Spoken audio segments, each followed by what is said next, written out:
Sesma Yunita selaku dosen pengampu Bahasa Indonesia dan teman-teman yang saya banggakan. Puji syukur marilah sama-sama kita panjatkan kehadirat Allah Subhanahu wa Ta'ala yang memberikan hidayah dan nikmatnya. Salawat serta salam kita curahkan kepada junjungan kita Nabi Muhammad Sallallahu Alaihi Wasallam yang membawa umat manusia kepada Islam dan jalan kebenaran.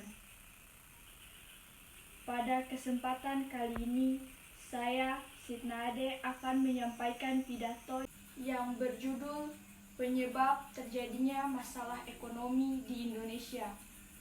Teman-teman yang berbahagia, di dunia yang semakin modern ini, masalah-masalah yang terjadi pun semakin beragam. Begitupun dengan masalah ekonomi. Penyebab masalah ekonomi yang utama yaitu faktor kelangkaan, di mana kelangkaan adalah kondisi ketika kebutuhan dan keinginan manusia yang tidak terbatas, tetapi sumber daya yang digunakan untuk memenuhi kebutuhan mereka tersebut terbatas. Manusia adalah makhluk yang tidak pernah puas dan selalu merasa kurang. Oleh karena itu, kita harus lebih mementingkan kebutuhan daripada keinginan. Di Indonesia terdapat beberapa masalah ekonomi yang terjadi, di antaranya pengangguran, kemiskinan, inflasi, kesejahteraan, pertumbuhan ekonomi, dan masih banyak lagi.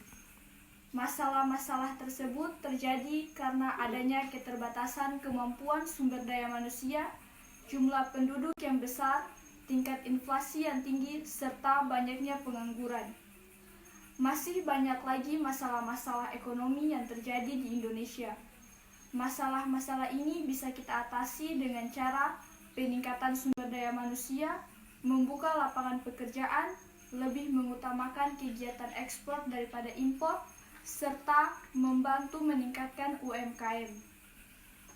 Selain faktor kelangkaan tadi, ada beberapa faktor lain juga yang menyebabkan terjadinya masalah ekonomi di Indonesia, yaitu rendahnya pertumbuhan ekonomi, di mana pertumbuhan ekonomi di negara berkembang seperti Indonesia ini sering terkena masalah modal dan investasi. Yang berikut ada hutang luar negeri.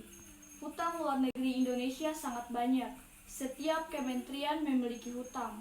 Hutang yang terus menumpuk ini menyebabkan terjadinya berbagai permasalahan perekonomian. Contohnya, nilai mata uang rupiah yang terus menurun.